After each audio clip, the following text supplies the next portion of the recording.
तुम एक अंधेरे गोथिक हॉल में एक टूटी हुई कुर्सी पर बैठे हो। तुम्हारे सामने एक मेज है जिस पर एक भी सवाल नहीं लिखा है। फिर भी तुम्हें पता है कि तुम एक परीक्षा दे रहे हो। ये एक ऐसी परीक्षा है जिसे तुम महसूस कर सकते हो लेकिन देख नहीं सकते। हर गलत जवाब पर हवा ठंडी हो जाती है और दीवार पर तुम्हारी परछाई और भी ज्यादा मुड़ जाती है। यह नार्सिसिस्ट का गुप्त परीक्षण है, एक ऐसा खेल जो तुम्हारे दिमाग के साथ खेला जाता है, तुम्हारी आत्मा की कीमत पर।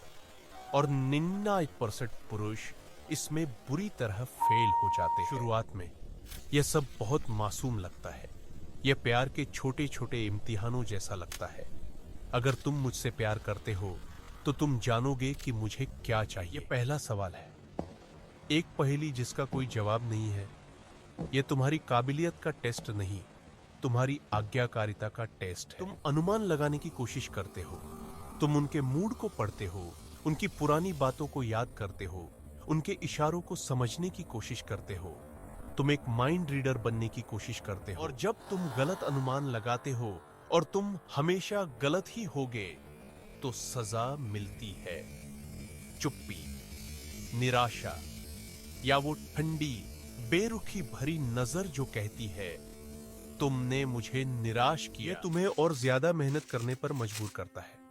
तुम सोचते हो, अगली बार मैं सही जवाब दूंगा, अगली बार मैं उन्हें खुश कर दूंगा। लेकिन तुम एक रहस्य नहीं समझ पाते। यह परीक्षा पास करने के लिए नहीं बनाई गई है, ये तुम्हें लगातार फेल कराने के लिए बनाई गई है। हर बार जब तुम फेल होते हो, उनका नियंत्रण और मजबूत होता है। तुम्हारी असफलता उनके अहंकार को खिलाती है, तुम्हारी उलझन उनकी शक्ति है। यह सिर्फ एक टेस्ट नहीं है, यह एक कंडीशनिंग है। तुम्हें यह सिखाया जा रहा है कि तुम्हारी अपनी समझ, तुम्हारी अपनी भावनाएं गलत है, सिर्फ वही सही है। उनकी दुनिया ही एकमात्र सच्चाई है और उस दुनिया में तुम हमेशा कम रहोगे। यह है मनोवैज्ञानिक व्याख्या। इस टेस्ट को असंभव परीक्षण कहते हैं। इसका लक्ष्य तुम्हारी काबिलियत को परखना नहीं, बल्कि तुम्हारे आत्मविश्वास को नष्ट करना है। नार्सिसिस्ट असुरक्षा की गहरी खाई में जीते हैं। उन्हें लगातार इस बात की पुष्टि चाहिए कि वे श्रेष्ठ है, बेहतर है, ज्यादा बुद्धिमान है। और तुम्हें कम साबित करके ही वे खुद को ज्यादा महसूस कर सकते हैं। तुम्हारी हार ही उनकी जीत है।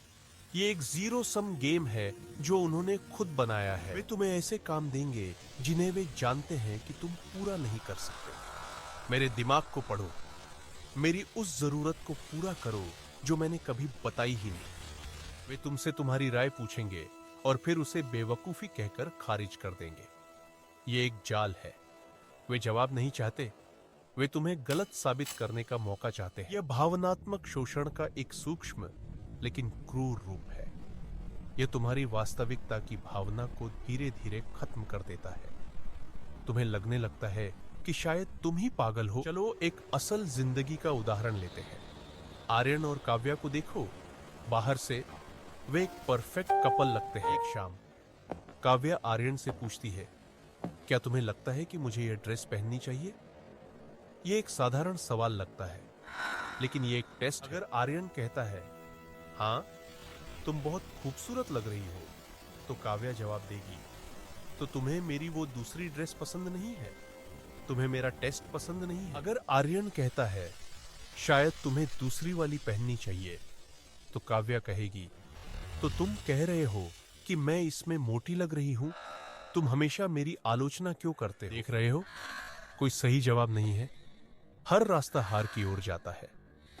आर्यन को यह महसूस कराने के लिए डिजाइन किया गया है कि वह नासमझ है, असंवेदनशील है और कभी भी पर्याप्त नहीं है। यह हर दिन होता है, रेस्टोरेंट चुनने से लेकर भविष्य की योजनाओं पर बात करने तक। हर बातचीत एक और परीक्षा बन जाती है, एक और मौका उसे नीचा दिखाने का। धीरे धीरे आर्यन अपनी सहजता खो देता है।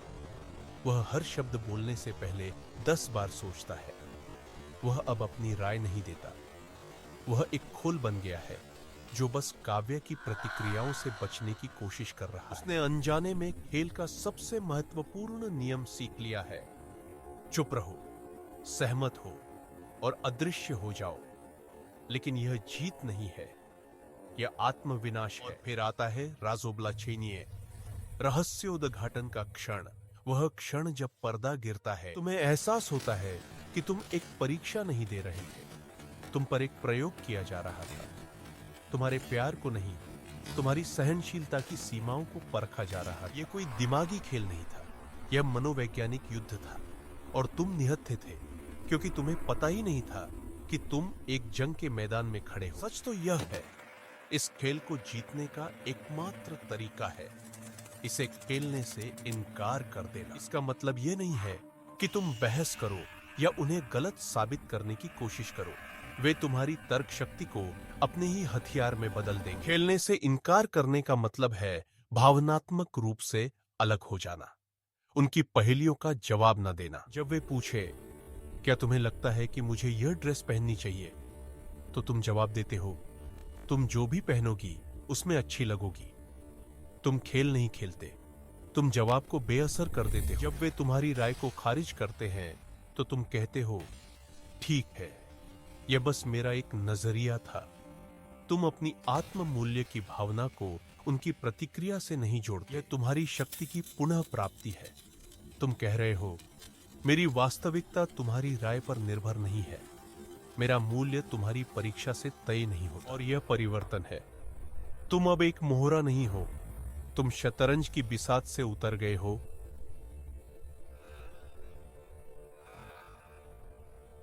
अब अंतिम चिंतन का समय है। यह याद रखना महत्वपूर्ण है, यह तुम्हारी गलती नहीं थी।